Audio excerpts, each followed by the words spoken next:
Hey everyone, this is Polar Bear Cub from Advanced Maneuvers, and we are here today with the founder of the NoVA Open, Mr. Mike Brandt. How are you doing today, sir? I'm good. It's a pleasure to meet you. Pleasure to meet you too. So, we're here to talk about a little about the NoVA Open. So, why don't you tell us a little bit about the NoVA Open and kind of how it got started? It's a long story, so I'll try to give you the short one. In theory, I'm running a con. I promise I don't spend all my time talking on mics and pretending like I matter in that way. I started the NoVA, in a sense, with Blood Bowl. Okay. Because years ago now, I was running a local Blood Bowl league, and so that went well. So a friend said, you should run a 40K league, because we played that too. So I said, okay, so I ran that. And eventually we had an outdoor charity tournament. This was 6 years ago now, in August, like August 15th or something, 2009. I can remember that date. It's amazing. But at that time, we just had like 30 people on picnic tables. We raised a few bucks for breast cancer because we've always been about charity.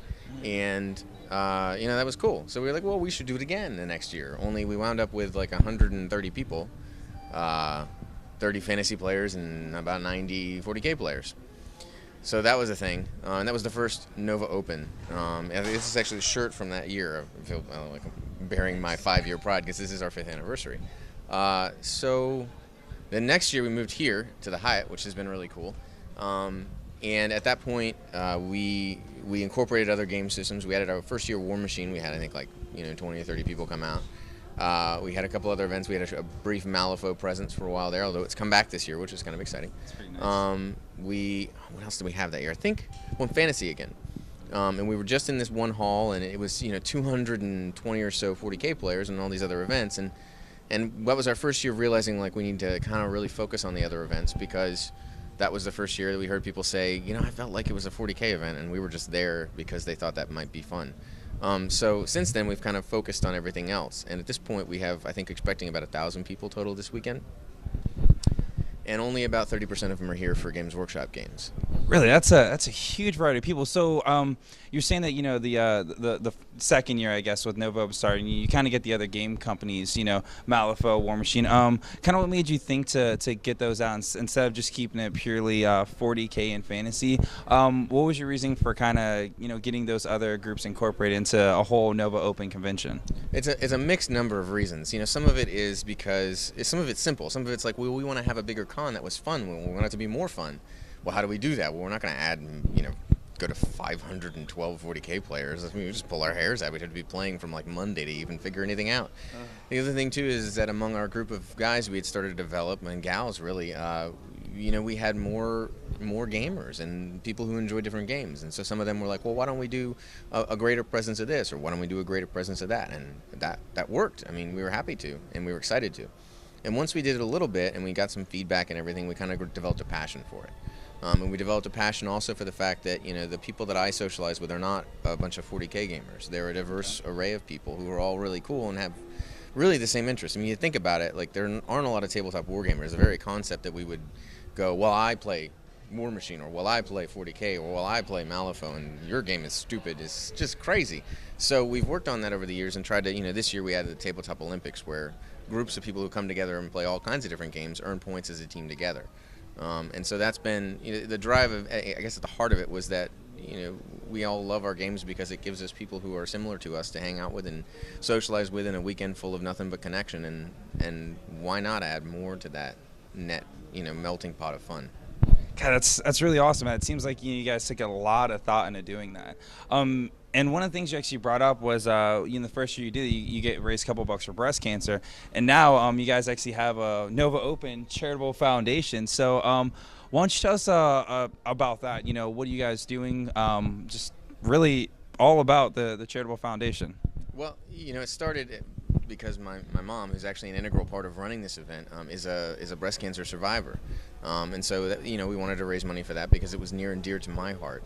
But over time, we realized, in order to properly raise money for charity, you need to really formalize it. And so the NoVA Open LLC I run, and then my mom actually and a couple of people I'm close to run and sit on the board of the NoVA Open Charitable Foundation. That's a 501c3 formal charitable foundation, and it tax-free and everything else, so that all the money actually goes to the right places. And I think 95% of what we take in goes to charity, and the other 5% is for web fees. Nobody actually takes any salaries on either side of the organization. So now what that organization does is through things like our charity lounge and our Army raffles and other things, we raise money and awareness for the Breast Cancer Research Foundation. We chose all charities that have well in the 90s percentages of their funds going to charity. Okay. Or in a couple cases, we'll do one that's very near and dear to a member of the board's heart or something like that. But for the most part, it's Breast Cancer Research Foundation. It's the Doctors Without Borders, Médecins Sans Frontières, and I can't speak any other language. That's terrible. And the Fisher House Foundation, because as anyone who's a wargamer knows, a lot of the people who are wargamers are warriors or retired warriors or law enforcement. And so Fisher House Foundation was another important thing to reach out to because it does so much good work for our wounded warriors and their families, as they're recovering. And so that's where we drive the foundation funds-wise, and it formed really because we wanted to formalize this effort that started as such a grassroots, let's raise a few bucks, realize, if you do donate to charity and it was raised, via a profit LLC or something like that, there's all kinds of hang-ups. This isn't the right way to do it. So now it's a very professional organization, it's really a global force, and that was maybe the driver as well, is that, frankly, wargamers mostly make decent livings because we spend money on a ridiculously expensive hobby to buy little super expensive soldiers. We can do that all we want, but on occasion we can break the plastic crack habit. And Hobbit comes out, it's just a nerd to the core, right?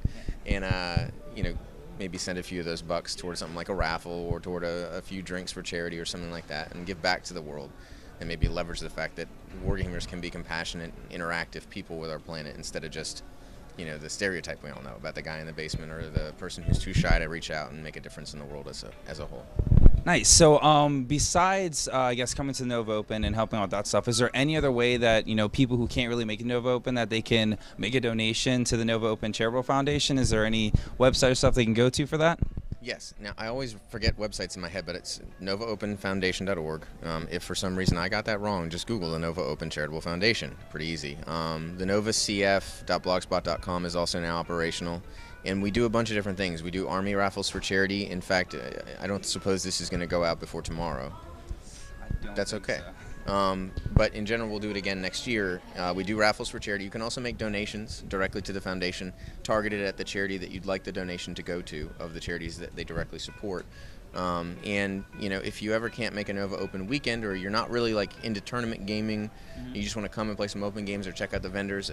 Again, we do have a suite that we turn into an ABC licensed bar for charity. Did you know that? I did not actually know that at all. It's from 1850 this year. I don't know what it'll be next year, but what we do is we get an ABC license with a 501c3. It's all legit. All the money goes right to charity.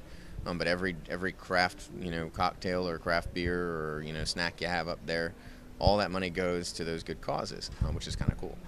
It is really nice. That's happening all weekend. It's cheaper than the hotel. So you're like $4 beers and things like that. That's pretty nice. So it's fun. So even if you're not a gamer who's really into playing in the hardcore steamrollers or tournaments or whatever, you can actually just show up and hang out and check things out, and while you're at it, throw a few back and with them a few bucks to charity. That's awesome. So I know you've got a lot to do, and yeah. So I don't want to keep you too much longer, but is there anything you can tell us that might be in the works for next year, for next NoVA Open dates, anything like that? I can tell you that we're contracted for Labor Day again. That's I think it's like August 27th to 30th or whatever it is next year. I can't know off the top of my head, but it's Labor Day weekend in 2015. Okay. We have the entire hotel, which is 63,000 or 64,000 square foot of gaming space, and then when you count all the vendor areas and everything else, I think it's like 75,000 square feet. I know that War Machine this year had 90 unique attendees, and we plan for it to crush way over 100 next year. We'll give them whatever room they want for that, and we really have a great group of War Machine press gangers who've been involved in things. So that should blow up. We've been talking already about boutique tables and stuff, so that it goes to some of the thematic elements as well as the hardcore gaming that you guys are so good at. Nice. And I know we're expecting X-Wing to go over well over 100. I know we're expecting Fantasy to go well over 100. 40K will be the usual thing it is here. It's well known for that. But really, again, we're at the point where we're far less a 40K tournament with some other stuff and far more a convention. And we invite everyone to come out and check out those cool things, and also to keep an eye on it. There's some surprises I really can't even talk about some of the presences that might be showing up next year, and I just can't give you any teasers yet. Okay. But keep an eye on NoVAOpen.com. And also, if you're someone out there who's in the press gaming community, or if you're in the War Machine community, or really any gaming community, we do send out a newsletter every 2 weeks. It's full of information. It's not spammy. It's not, fluffy just because we want to send it out. And we don't sell emails or anything. But if you email novaopen@gmail.com and ask to be added to the newsletter, we'll do that. Okay. And so then, you'll be up to speed on everything. And registration opens February 1st. And I would keep an eye out. We sold out War Machine this year. We had to have people sit on wait list today for the Steamroller. So, don't get caught by that. In the past years, you've been able to show up and sign up. I'm not sure that's going to be the case in the future. Yeah, especially because, next year we were talking with John earlier that it's going to be an Iron Gauntlet qualifier as well as a War Machine Weekend qualifier. So it's definitely going to sell out soon as it opens up in February. Please make sure you guys are going out there and doing it. So thank you very much for spending some time with us. Have a good one. I hope to see you up in the lounge for a beer later. Oh, definitely, definitely.